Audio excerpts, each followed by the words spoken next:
شر سے بچنے کے لیے کیا کرنا چاہیے؟ کیونکہ جن اور انسان دونوں ہی انسان کے دشمن ہو سکتے ہیں.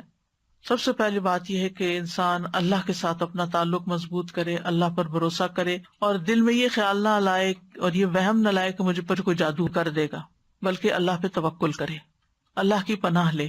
حدیث میں آتا ہے کہ اللہ تعالیٰ فرماتا ہے میرا بندہ اگر مجھ سے مانگتا ہے تو میں اسے دیتا ہوں، جو محبوب بندہ ہوتا ہے.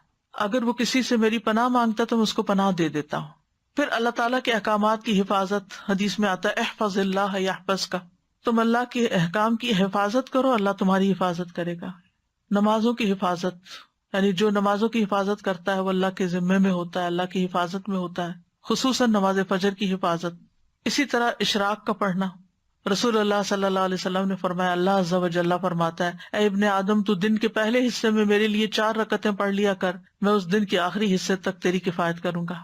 پھر طہارت کا خیال رکھنا.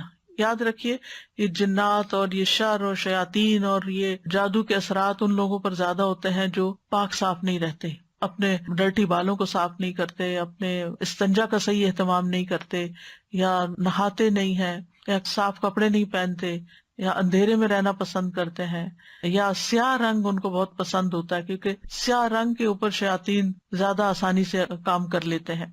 پہلے بھی حدیث میں نے آپ کو سنائی تھی کہ جب انسان سو کر اٹھے تو اپنے ناک کو خوب جھاڑے، کیونکہ شیطان جو ہے ناک کے باندھنے پر رات گزارتے ہیں. پھر صبح شام کی اذکار کی پابندی کریں. سونے جاگنے کے اذکار کی پابندی وہ بھی حفاظت کے لیے بہت ضروری ہے. بیت الخلاء میں جاتے ہوئے دعا پڑھیں. ہر کام سے پہلے بسم اللہ پڑھیں، کیونکہ جس کام میں بسم اللہ ہو جاتی ہے تو شیطان وہاں سے نکلتا جاتا ہے، وہ اس میں داخل نہیں ہو سکتا، شامل نہیں ہو سکتا. جیسے انسان اپنے گھر میں داخل ہوتا ہے تو بسم اللہ پڑھ کے دروازہ کھولے، کھانا کھانے لگتا ہے تو بسم اللہ پڑھ کر کھائے، اور اسی طرح لائٹ آف کر رہا ہے، لائٹ آن کر رہا ہے، کوئی چیز اٹھا رہا ہے، رکھ رہا ہے، تو بسم اللہ کو تکیہ کلام بنا لینا چاہیے ایک طرح سے لباس اتارتے وقت.